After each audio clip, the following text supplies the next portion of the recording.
From AIT Studios in Abuja, Nigeria, this is the O&M Late Show with Obiora Hilo and Mamode Akuga.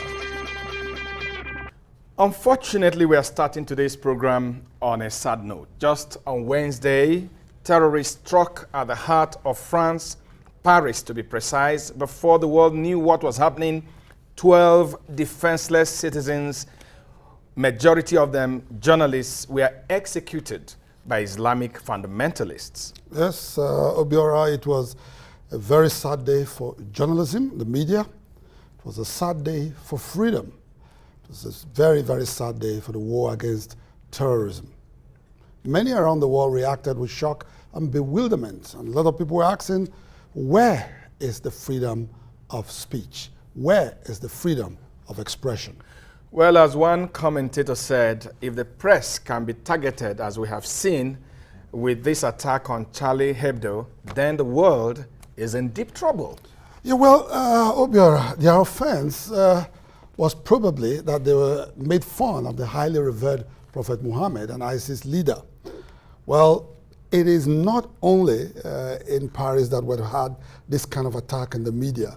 Here in Nigeria, in 2012, in April, you will recall that there was attack on the offices of This Day in Abuja and Kaduna, to be precise. And this attack was carried out by Boko Haram. And for them, at that time, they said they wanted to send a strong signal to the media that they will no longer condone reports misrepresenting it in the press. So this kind of attacks, I mean, all over the world, and here with us in Nigeria, it is not new. Well, the question is, how can this kind of attacks be stopped? And around the world, a lot of people expressed shock, like you said. Yes. Well, coming back home to the campaigns in Nigeria, yes. The campaigns are started. The PDP started their campaign in Lagos. The APC started in the South, the heart, yes, of President terrorism and, in fact, the fight against insurgency, one of the issues that is cropping up in the campaigns. And I think President Jonathan was addressing that issue in Lagos. And in Enugu today. Yes. Oh, yes, he spoke about it, blaming Buhari and other past leaders for not doing enough to arm the Nigerian military. But I didn't hear much about a clear solution to solve the problem. Well, Obiora, whatever is happening, whatever these candidates are campaigning out there, instead of attacking themselves, they should just come out with clear solutions, telling us exactly what they want to do to solve our many problems. Well, what has intrigued me is the new President Jonathan that I saw in Lagos, the new President Jonathan that I saw in Enugu today, an angry President Jonathan, an emotionally charged President Jonathan, a President Jonathan that was connecting more than he ever did with the audience, and some are asking, what has changed? Obiora, I can tell you straight away that nothing much has changed, except the fact that President Jonathan has recognized that there is now proper competition. And, you know, he's trying to live up to the billing and try to, you know, confront opposition properly. But I must say that it was rather exciting to see President Jonathan, you know, address the crowd and say, "Do you want this?" And the people said, "No." And at one point you saw President Jonathan, "PDP!" I mean, it was interesting. It was a brand new President, yes, Jonathan. And I think that's a plus for his handlers. I think they've changed the president. He's expressing himself properly in a way he never did before. Well, yes, joining us to discuss the campaigns tonight are Femi, Fani, Kayode, the spokesperson of the Jonathan Campaign Organization. Yes, we also have joining us today also to talk a little bit of some politics, the distinguished Senator Ibrahim Mantu, of course, a big stalwart of the People's Democratic Party, PDP. And from Owerri, on the campaign trail of the presidential candidate of the APC, we have Aliyu Farouk. Farouk Aliyu is a member of the Buhari presidential campaign, and he will be giving us an update on what has been happening in that campaign. Yes, talking to us through telephone. Of course, he's on the campaign trail at the moment, and they are in Owerri. And from there, he'll be talking to us. But right here in the studios, we'll be joined by Nasir Issa, who is a Board of Trustee member of the APC.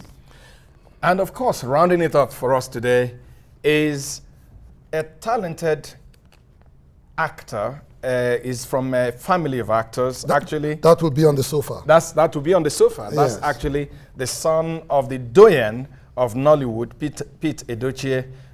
Linc Edochie will be talking to us about his career and experiences in Nollywood. Yes, fantastic actor, young man. At times, Obiora, for people who have parents who are well established in careers that they also find themselves in, they want to find a way to get out of the shadow. To ventilate, yes, there are some to of them themselves. who wouldn't even like what you just did now. Linc, an actor and son of Peter Edochie. Wants to get out of that shadow. They want to be independent. They want to be independent. Anyway, this is the O&M Late Show, and very shortly we'll be commencing our first interview. But don't you go away. We'll return right after this timeout.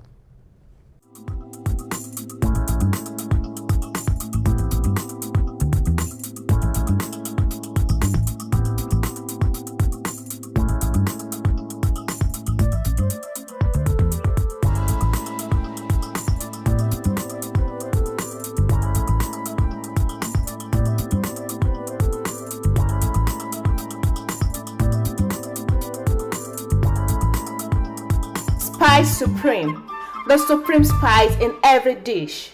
I am Mahmoud Akuga. For almost 3 decades, I have been involved in broadcast journalism, with the better part of that time in the gathering and production of news and news programs. I'm proud to have pioneered weekday morning news talk show on Nigerian television, first with AMTV Live on DBN television, and later with Kakaki on AIT. I am Obiora Ilo. Over 30 years ago, I started my career at Radio Nigeria. Over these long years, I've presented several programs and interviewed hundreds of guests, men and women, the big stars and the not well known, the rich and the poor, politicians, movie stars, journalists, the good, the bad, and the ugly, as they say. You just name them. I've also covered events across the world, from Europe to America, from Asia and back to Africa, bringing first-class reports. Now, together with Obiora, I will be coming to your screens 2 nights a week, Tuesdays and Fridays, with the O&M Late Show. From 6th January 2015, Mahmoud and I will be bringing our decades of experience to bear on our new talk show, the O&M Late Show. In our careers, we have blazed many trails, and we are thrilled and ready to set new records with nighttime television. The O&M Late Show, Your late night catch-up.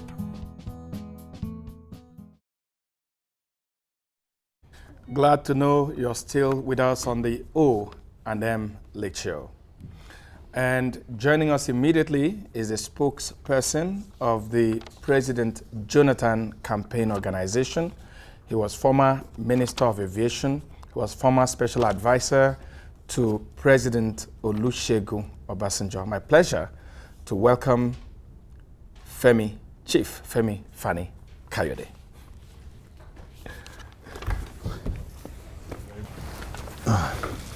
Well, in the last couple of days after the inauguration of the Presidential Campaign Committee, it's been so hard reaching you on the phone. It's been so hard talking with you. You've been busy like 25 hours of the day. What have you been up to? Well, we've been working extremely hard, trying to get into the flow of events, trying to organize ourselves, to prepare ourselves to fight an effective campaign against an adversary that is extremely proficient when it comes to the art of propaganda.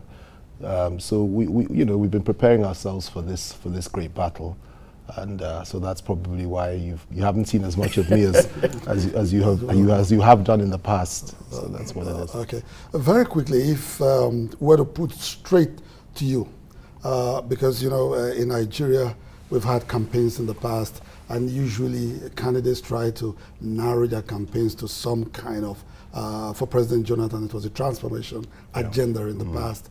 Some people have a 3-point agenda, 7-point agenda, all that. What will be the thrust of the Jonathan campaign for 2015 elections? Well, I think the most important thing, I mean, as far as I'm concerned, is to place the difference between the two candidates in terms of public record, performance, and so on and so forth, statements that they've made in the past, their actions in the past. Anything that's relevant becomes an issue. Anything that gives an indication as to the nature of the individual that wants to come into power or that wants to continue in power becomes an issue. Of course, the major issues are development in our country, whether or not people believe that the president has done well. Many of us and millions of Nigerians do believe that, others don't. And it's for those of us that believe that he deserves a second term to sell the case, put the case to the Nigerian people. We must do that effectively, we must do that clearly. At the same time, we also have to let the Nigerian people know why it is we believe that General Buhari is not the sort of person that ought to be taking power, given power in this country, given his past, given his utterances, given things that he's done in this country, you know, in the past, and given the fact that, as far as we are concerned, he has said things and done things in the recent past which show him or prove that to us that he's somebody that is wholly unfit to hold on to power. So I think, apart from the obvious issues, Buhari himself is an issue. Just as the Buhari organization has made Goodluck Jonathan an issue over the last few months. So everything is relevant. Nothing is irrelevant. And as far as I'm concerned, we ought to explore everything about both of the two candidates and their performance in government. You know, when we were starting, Mahmoud and I, we talked about the new President Jonathan that we've seen at the campaign trail, the man we saw in Lagos and was, oh, PDP, oh, you know, that was a Jonathan that jumped out from his skin, emotionally charged Jonathan. And, well, without being immodest or whatever, we want to commend his handlers. No, I want to find out the secret. What did you do to the president? What did you do to the president? This was a different president. You know, it shows you that the president is a man of many parts, and I think he rises to the occasion whenever it is that he feels that it's appropriate. There is a time to be meek and mild and to be gentle. There's also a time to come out passionately, especially when you feel strongly about the future of your country, to say it as it is. This is a man that's been subjected to the most virulent form of misinformation and malevolence over the last few months, particularly since the Buhari organization has been put in place. Everything under the sun has been said about him. And as far as I'm concerned, it's only right and proper for him to defend his own record in very clear terms. He needs to do that, and of course, many of those around him asked him to do that. And it's the time for him to sell his case, and it's the time for him to expose the shortcomings of our adversaries. It's the appropriate time to do these things. 1 month from now, we'll be at the polls, and the Nigerian people must be made aware of all the relevant facts about the opposition and about the record of Jonathan. And we encouraged him to come out and show his true colors. That is a strong man, a man that can be strong when strength is needed, a man that can lead from the front when that is needed, but at the same time, a man that is meek and mild and gentle when you don't need to show strength. And I think that's a wonderful thing. And I'm very happy that he has come out of that shell and is showing Nigerians what he can do. Oh, all right. It's also, you know, very interesting, you know, when you point out the shortcomings of the other candidate, as it were. But, you know, after all that, Nigerians still want to hear from you. This is what I will give to you when I come in again in 2015. Sure. So what are you going to be putting forward as that promissory note to Nigerians that they will get this for sure? Well, that is a very good question, and that's the most important thing. And the fact of the matter is that what is on offer here is this, that as long as Jonathan is elected or he is given a second mandate, you can be rest assured of a number of things. The first thing is that Nigeria will continue to be a secular, modern-day state. It will not be a country that's set back many, many years in terms of religious harmony, in terms of stability, in terms of peace, and so on and so forth. We do have challenges. We know who's behind those challenges, and we know what they're trying to do. But if as long as he remains focused, he's given a second mandate, I assure you that Nigeria will continue on the path of the 21st century and will not go back to 6th century AD or whatever it is. That's the first point.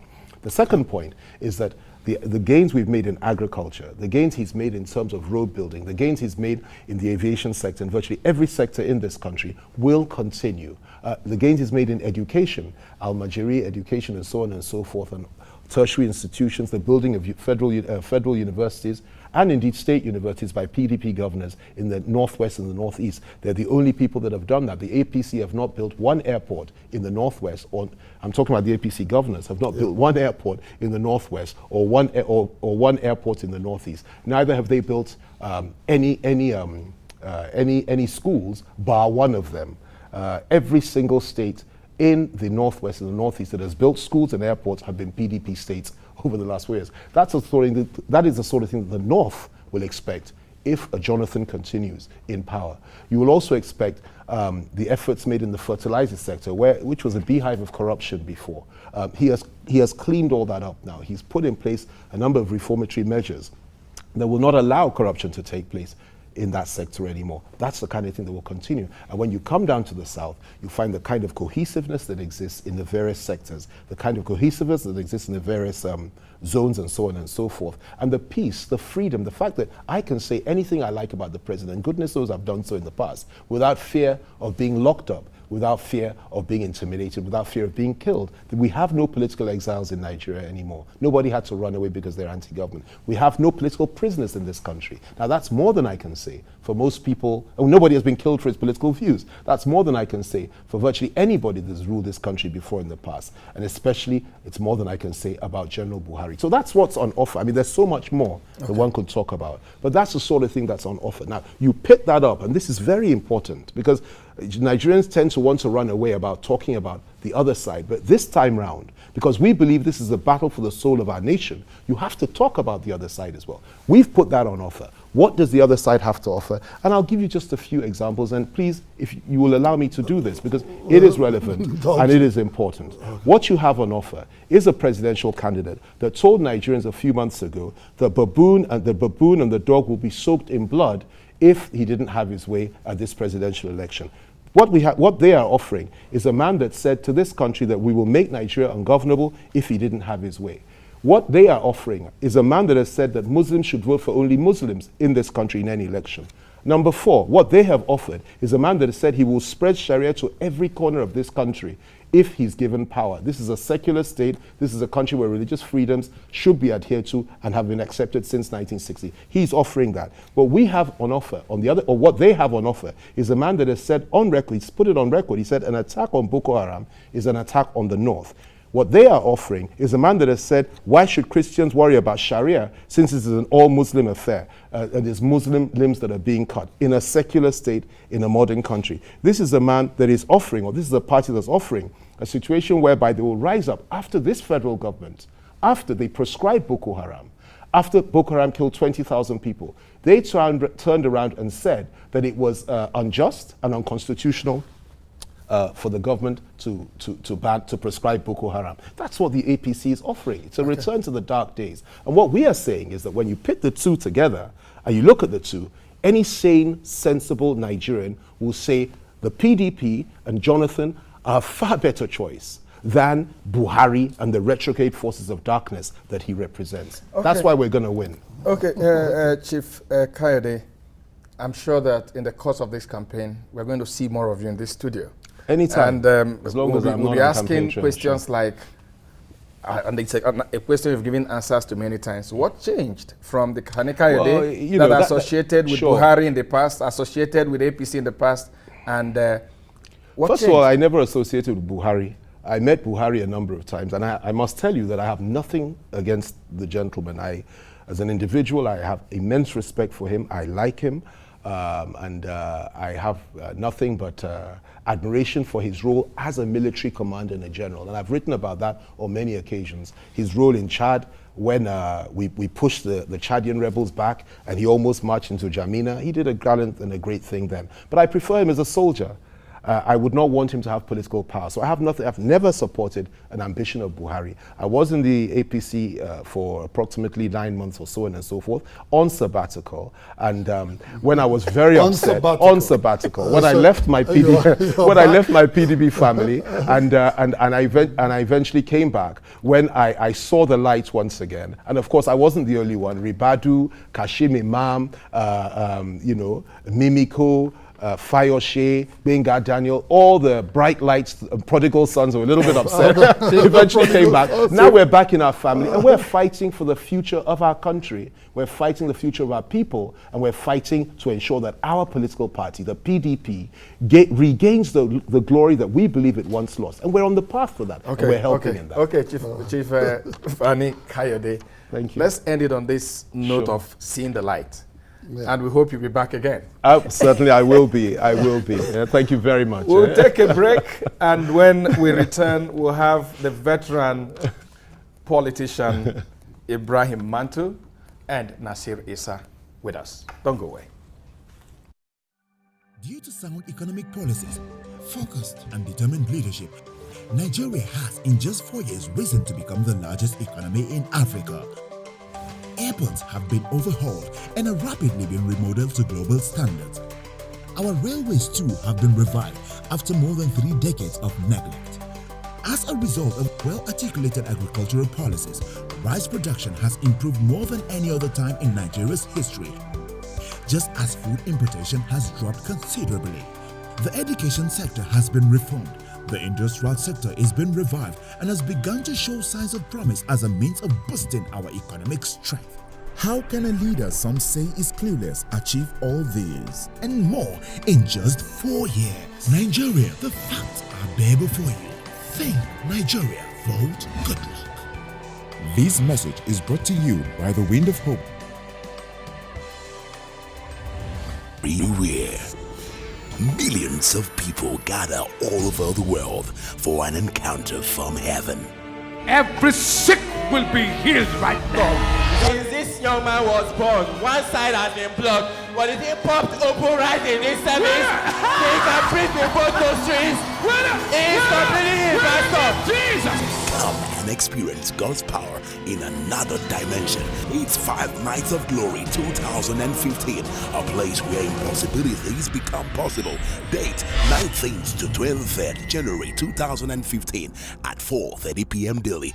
Venue Salvation Ministries, Plot 17 B Street, GRA, Phase 1, Port Harcourt. You can also be a part of these services anywhere by attending our local viewing centers or online at 5nog.org.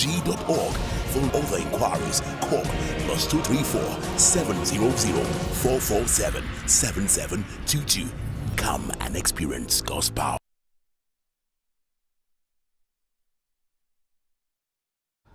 You're still watching the ONM Late Show.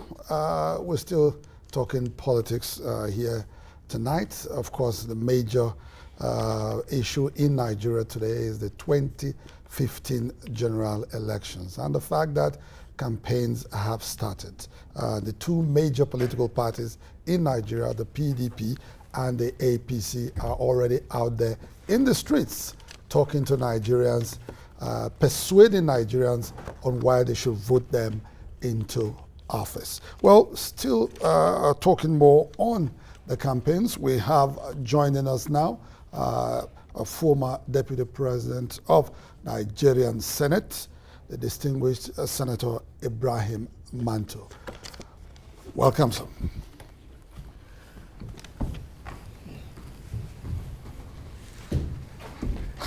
Welcome. Good to see you. Thank you so much. Also joining us at this time, a board member, a board of trustee member from the APC, Nasir Issa. Yeah. Good to see you. Good to see you too. Welcome. Hello, how are you?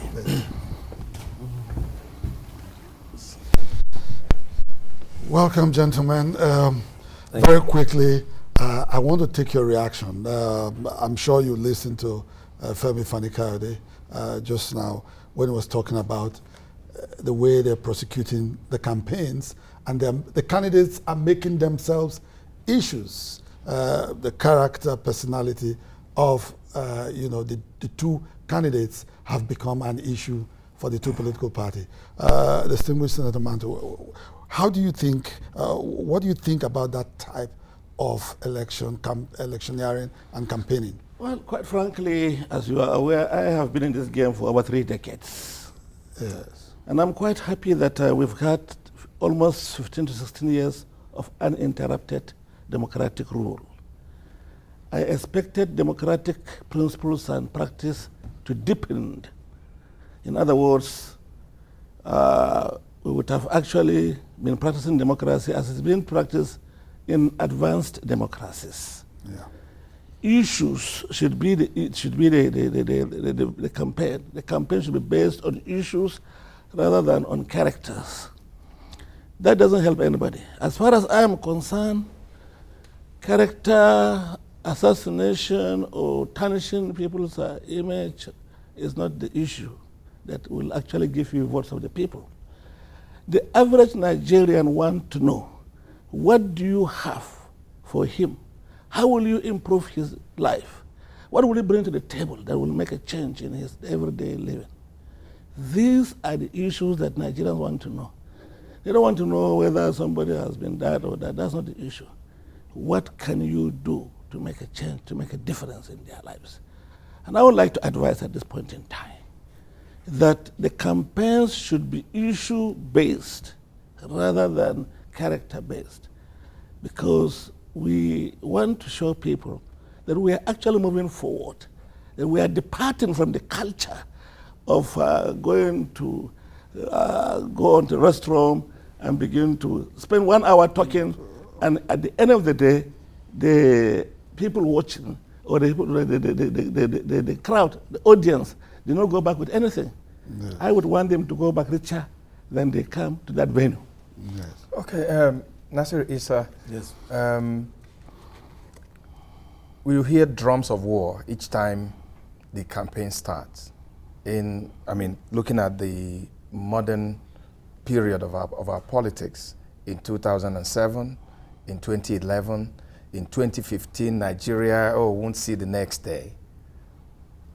How do we prosecute these campaigns, this electioneering, taking cognizance of the fact that Nigeria must come first? Well, let me start by reacting to what my friend Femi Kayode said, and I hope he was here to have listened to what I have to say. Quite frankly, the issues he brought up are rather more personal than things that Nigerians are really bothered about. And I think by now, Nigerians generally are tired of people making empty noises, talking things that are so irrelevant, that do not have any bearing in their lives, in their livelihoods, and stuff like that. You and I know that this country is passing through one of the most difficult times today. And this situation did not arise overnight. At any given point in time, somebody was at the helm of affairs, somebody was watching over and had the mandate of the people to be able to control these issues. But unfortunately, what we have had in the last 6 years, that the current president has been holding forth, has been retrogression. We have been actually moving backwards. We have actually returned back to sloganeering. We have actually gone back to politics of character assassination, not issue-based and idea-based politics. And I know I'm not mistaken if I say in my adult life, both military and civilian, this is the most divisive regime I've ever seen. But Nasir, I'm sure if you had some PDP members here, they will accuse your party of, firing the first salvo. They will accuse your party of accusing PDP and this government. It is not true, because you see, yes. Femi made a reference to dog and baboon will be soaked in blood. Yes. You and I, as Africans, not even Nigerians, we know that, we have many ways of saying things, proverbs, stuff like that. I cannot, claim to be an expert to interpret a proverb that is said in Yoruba or Igbo, because I'm just going to give literal interpretation and meaning. And that's precisely what, the press, especially the Western press, have done to this issue, that Karejini Birijini. That is, they're giving it literal interpretation. Okay. And you see, from 2011 in particular. But would you help us? Would you help us by interpreting it properly? The interpretation is that, if a situation arises, I'm not going to lie down and, expect that you just come and run over me. I'm going to get up and, try to do as much as possible to extract, the same pound of flesh that you are trying to get from me. And that does not mean, killing anybody or, fighting or drawing blood with anybody. It's just a figure of speech. And it is so unfortunate that, the whole of Nigerian political elite, because of their myopia and their fear of, bringing out issues, they are all, hiding under this cover that Buhari has said, blood soaking monkey, and so on and so forth. And, from independence to date, no election is violent-free, especially in, our areas here, in Africa, in Nigeria, everywhere. And thank God, Nigeria has never had to fight a war on account of election. But look at all over the world, Sudan, Democratic Republic of Congo, all over the place, as on account of election. But we thank God we have not yet fought that kind of a war. Okay. And I pray we do not. Okay. But you see, all this hysteria, all this, misnomers that, people are bandying about. When you tell a lie and you keep repeating that lie, after some time, it begins to sound like the truth. Okay. And this is precisely what the PDP people are doing. Okay. And the only thing that, they're just scared.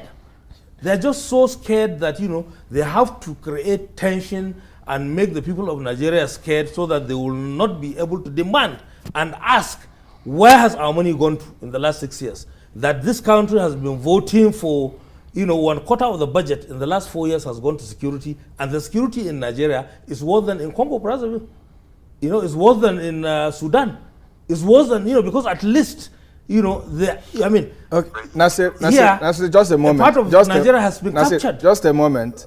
Joining us from Owerri in Imo State is Farouk Aliyu, who is a member of the Buhari presidential campaign. Welcome to O&M Late Show, Farouk Aliyu. Thank you very much, Mr. Bin Martin. Yes, in the last 3-4 days, the presidential candidate of your party has been on the road. You started your campaign in Port Harcourt. You went to Uyo. From Uyo, you went to, I think, Yenegoa. Today you were in Abakaliki and you're back in Owerri. Can you give us, in a very few minutes, what this election, how it's been going on? I mean, the campaign, how it's been going on? Yeah, well, thank you very much. The campaign has been going on very, very extremely well. What was the message that was being sent to the people of Nigeria? The message sent, it's issue-based. We try to compare the government of the day and what we promised to do. What the government has promised to do to Nigerians and what they have not done. And we succeeded in letting Nigerians know that 90% of the promises done, to Nigerians by the PDP-led government, they have failed woefully. And so we try to tell them that, look, it is not about personalities, but about what the government can do. When you say the PDP failed woefully, do you have statistics Do you have evidence of such claims when you tell the people of Nigeria that the PDP in the last 6 years failed, in your words, woefully? What evidence do you have? Okay, let me, the evidences are too many. Now let's talk about the economy itself. Whenever the government wants to speak to you and I, they will tell us that Nigeria is the fastest growing economy in the country, in the world, or in Africa.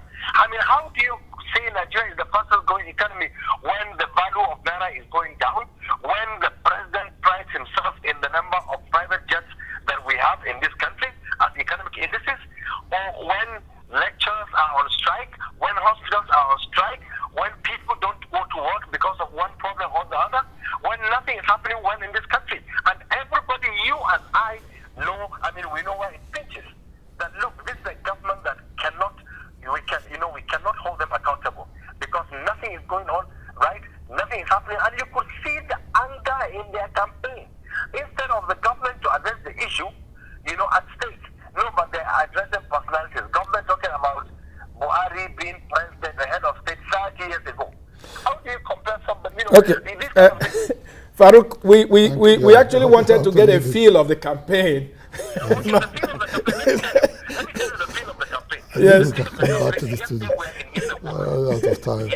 The capital of Bayelsa State, and the crowd that came to greet us, the zeal, in the people yearning for change, that enough is enough, that the promises given them by the government of the day, that's the government of the and the federal, still Yenogua is the only state capital without electricity from the national grid. Still in Nigeria. And this government has promised to give them. Okay, Farouk. Okay, Farouk, I must thank you for bringing us up to speed with the electioneering of your presidential candidate, General Buhari. Thanks. We still have Mantu in the studio. And I think that we want to, distinguished Senator, from your perception of what is happening, the way the campaigns are going with the two political parties, can you, for instance, because a lot of Nigerians have talked about the American prediction about the disintegration of Nigeria, 2015, as it were. Do you get a sense of that? Well, let me say, before I say that, the contributions of my colleagues from the APC would have provoked me to actually to show them the length of my tongue. But unfortunately, I'm not here in that capacity. I'll prefer to play the role of an elder statesman, which I am. Which you are, yeah. And I would like to caution all of them to be very, very careful. We don't want a repeat of what we have seen in the past. Like I said earlier in my opening remarks, 15 to 16 years of uninterrupted democratic rule should have made us to learn something. But from the utterances of politicians, it appears we've learned nothing. And this is most unfortunate. Now, I am praying that they should, even though the time is short, that they should make up for the shortfall rather than talking about issues or character assassination and then hitting one another. Let them tell us what they are how they are going to turn the economy around and the rest of them. Now, coming back to the question you've asked, yes. You said that, what do I think about the prediction? The prediction was made as far back as 2006. I was in the Senate then. And we thought then that that was perhaps the greatest joke of the century, because as at that time, nobody was envisaging a situation where even we will contemplate this integration, integration in Nigeria. At that time, nobody was contemplating anything to do like suicide bombing. We are seeing these things in Iraq, and we thought it will never come this way. Home. Because I know that the average Nigerian loves life. We like life so much that one would never expect a Nigerian to kill himself, even to kill somebody later on killing himself. But things have now, our position then was that the Americans were just like prophets of doom. And we really tongue-lashed them, and we never gave them any chance of seeing something near the truth. But today, We are almost there. 90% of what they have said has virtually been seen to be correct. But I believe that no Nigerian would like to see this country split. I was a member of the recent national conference. And I want to say that the note on which we ended that conference gave me hope that we love to live together. And I don't see anybody or any part of this country wanting to go on its own. But I think we should use this opportunity to try and use the language that will cement us together, bring us together. Let us try to sort of emphasize those that will bring us together, and also try to tell the electorate what we can do better to improve the quality of life, and so on and so forth. This country has no business with poverty because God has endowed us with abundant natural resources. And again, God has blessed us with qualitative human resources. The combination and harnessment of abundant natural resources with qualitative human resources should make any country to follow with milk and honey. And that is our dream. That is what we should aim at. How do we now make this country to flow with milk and honey? Because God has given us everything. Nasir, you have the last word on this segment of our show. Are you persuaded by this statesman-like approach that Senator Mantu is putting forward to urge politicians in Nigeria today to moderate their language? Are you persuaded? Well, you see, I would rather put it within context. And that is to say, I give Senator Mantu his right as an elder, as somebody who has been in this, politics of business for a very long time, to, feel and talk the way he did. And, I have no doubt in my mind that, he has the interests of Nigeria at heart and so on. But the truth of the matter is that nobody is calling for any violence or bloodshed or anything. Nobody. And what we are only trying to say is that, you see, if you have been at the helm of affairs, PDP has been in government for the past 16 years. So not just President Jonathan, but PDP, they have not been able to deliver on the promises that they have made. And today, actually what we have is a civilian regime, not a democracy. And what we are saying is that the people want democracy. The people want change. These people are autocratic. These people are, they are ready to bounce on anybody who disagrees with them. But since Jonathan has been here, no one has run out of the country because he's being chased. Nobody's in jail. He has said that again and again, and there's a lot of evidence to show that the political space is a little open. Yeah, because you see, the whole idea, whatever they want to say. It's so How can you call that kind of government a dictatorship? Okay, it's so unfortunate that, you see, those who ran away even before are crooks, and they're totally at home now with this kind of arrangement, with this kind of government. A government that does not see stealing as corruption. So why will they run away? A government that even goes to prison to bring out people who have been convicted criminals, who have stolen money of Nigerians, give them pardon. Is there? So, why will they run away? Because they have absolute cover. And even President Obasanjo said, it's a celebration of criminality. And that's precisely what is happening in this country. That's a very political way to turn it around. Why would they run away? I'm afraid that's where we have to leave it on this segment. We have to go to the sofa very shortly. We want to thank distinguished Senator Ibrahim Mantu from the PDP and also Nasir from the APC. Thank you so much, Thank you very much for finding time to be on the O&M Late Show. Thank you too. Thank you so much. Thank you.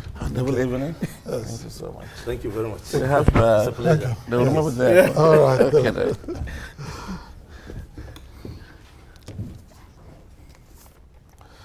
All right, Obiora, I think that a lot going on with the politicians and the way some of them showing very cleverly how they can, turn around a question. Somebody will take a break so that we can go to the sofa where we roped around side, really. at all. Okay.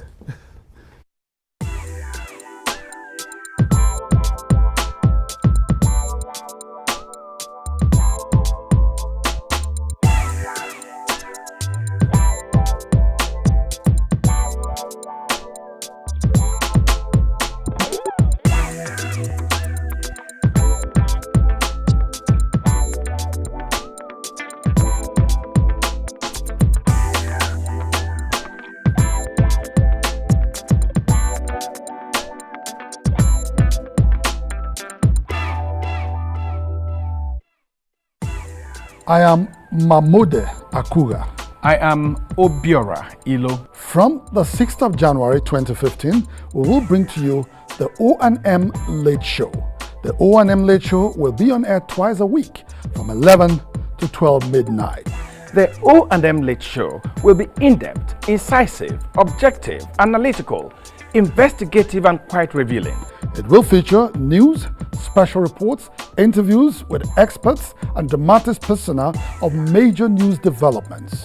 We will bring you news analysis and discussions of events and developments that define and shape national and international discourse. If your busy schedule will not let you keep up with all the news developments during the day, you don't have to worry anymore.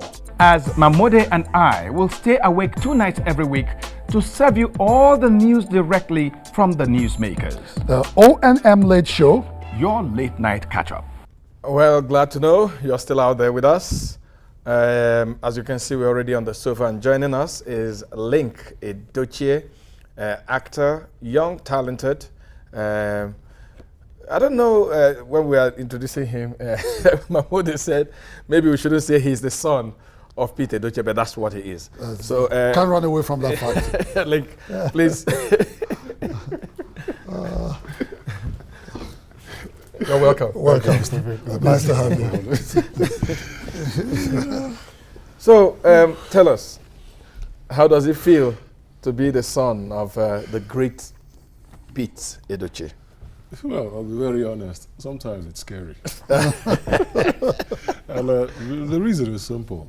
There's always plenty of expectations, from the public, because yes, their era, they've done so much that sometimes we wonder whether, as the younger ones, whether we'll be able to ever catch up. But at the end of the day, with encouragement from them, we still try to do our best. Yes. Linc, we are in a political season, so to speak, and we've seen a lot of involvement of Nollywood, personnel in politicking that is going on, and something that has always bothered me, because you're watching, for instance, a live transmission, you see a rally going on somewhere in Aba, and you see KOK, my friend KOK, you see him there talking, you cross over to Port Harcourt, you see Chief Zebudaya, talking and all that. I've always wondered, do you guys do this because you're paid, or you do it because you believe in it? No, it's not about the money. You have to believe in something. Because however you look at it, you cannot walk away from the fact that there is nothing you can do in this country without politics. We do these things in movies. Now, for real, here is the situation as it is. When you're out there, there are some things that don't look like what you do on set. You're seeing certain things, like maybe on TV, you might do a few things that are, scripted. Out there, it's unscripted. There's no rehearsal, nothing. So sometimes you're faced with a situation, okay, now how would you handle something like this? Fine, on set, you could do a number of things, but now you have a crowd to convince whether this is actually what it should be, or is there something else we should be expecting? So sometimes you get caught up in that thing where, okay, what is the quota that I have to contribute out here? So that's why sometimes a number of us could actually join and feel the pulse of what is going on. And belong to the political parties. Exactly. Is this new realization that you can't make all the change with the movies that is driving a lot of your colleagues into actually getting into the ring? Kate Henshaw getting into the ring, my friend in Lagos, Desmond Elliott getting into the ring, and a lot of you are getting into politics. Is it because you're hungry to make change, to bring change, or you're not making enough in the movies? No. There's a change is the only constant in life. Sometimes on set we discuss some of the problems of the country, even as it affects Nollywood, and occasionally you see a few people say, if I were there, this is what I'd like to do. If I were there, then okay, fine. Starts as a simple conversation, probably ends at some point. Then much later, somebody will say, okay, what if you were there?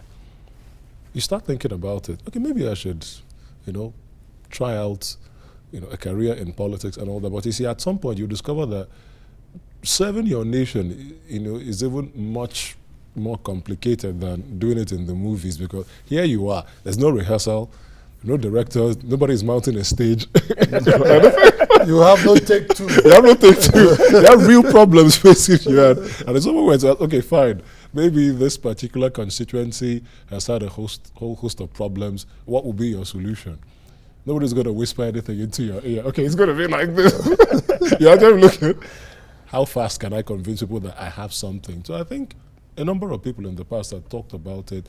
If I get there, what can I do? And I'm not surprised that some of them have really said, okay, maybe this is the time we should, move a step further away from, in front of the camera, behind the scenes, and try to work for the benefit of the people. Will you go into politics, for instance? I cannot answer that with any measure of finality at this point. You are already a politician. Let's go back to the movies. Okay. What has the experience been? In a very short sentence, because we're sorry we're really tight for time.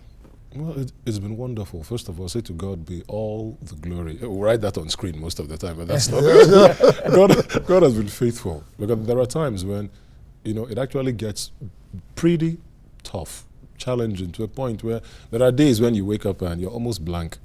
Being able to interpret your roles, gives a bit of a problem. And there are times when you'll say, hey, this is it. If I don't do this now, I probably may not get a second chance. And sometimes you come across filmmakers, like directors, producers, who are not so patient with you.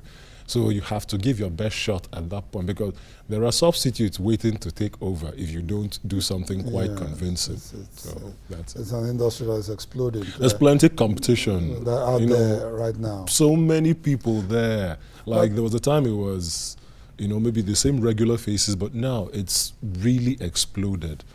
The stakes are higher now. Yeah, there is definitely improvement in Nollywood. Anybody who's been following the movies will see that there's some, amount of improvement. But I can't stop asking myself every day, when am I going to be able to sit down, put in a DVD and watch a Nigerian movie that has all the trappings, all the, like a movie made in Hollywood itself, with all the fantastic stunts and all that. When is that going to happen for Nigeria? It has started happening. Now, there are people, I'm going to mention their names, that when you see their productions, you can't help but say that they've really gone away from, the run-of-the-mill, pattern of production. So it has started. You have Royal Arts Academy, I think, by Lady M.M. Esong. Okay. Even Desmond Elliott himself, the number of beautiful movies that they've shot. You have Linc, Jumbo. Linc, we draw the curtain here. We must thank you for your patience and for your time and for your thoughts. Thanks again. Thank you so much, Linc. And Mamode, that's where we draw the curtain today. Yes, on the O&M Late Show. It's been wonderful having you out there. Stay up late to watch us. We thank you so much for your time. Of course, on Sunday, for those who are not able to stay up late to watch the Late Show, on Sunday we have an afternoon version of the O&M Sunday Show. Let's do it on Sunday. I am Obiora Ilo from Abuja, Nigeria. And I am Mamode Akuga. Thanks for staying with us. Bye for now.